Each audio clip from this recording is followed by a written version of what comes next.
Hello guys, nami diri sa pinakatuktok jud na bukid. Wala na. Gabi ka na dyan sa view. Bukid na, langit na na siya. Ibabaw na. Bukid na dyan na siya. Tumoy na dyan kayo na siya tanawa. Diba wala Kasi na sili may na dagko. makita. Sili ko likot. Nara ang among mga nakaibabaw na kids dyan. nangalot o kami ubukid. Uban sa kimilchi. mga pamangkon ako. Kamuti. Kana. Nangalot sila og Nanguwag mga kamuti. Nangita sila og kamuti. Tanawa. Babaw Ang na mi. dagat nakita na. Namin sa pinakaibabaw jud ana. Nawa guys, mga bata. Sili labuyo, dagan kayo labuyo.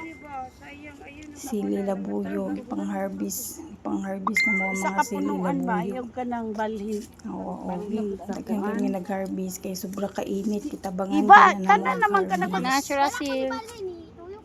Diala ka dyan, nadiri man lang. Serious yung kuha na panguha. Baon na lang na kay baon na gud niya kanang. Hello guys, mao ni dagan. Hagagig sili labuyo.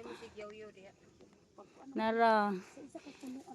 Sili labuyo. Mao ni target na mo kay maghimo og sili sauce. Kaya mga customer sa pastilan, sige na pangita og sili sauce nya, wala pa may labuyo kay tungod mahal kayong kilo sa labuyo sa palengke. Pida nga sa overhinog na laging uban tino.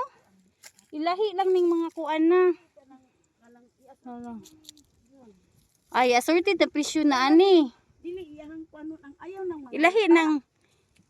Ilahi ang kan. Pangwaon ang mga reject. Pero magamit pa man na, di ba?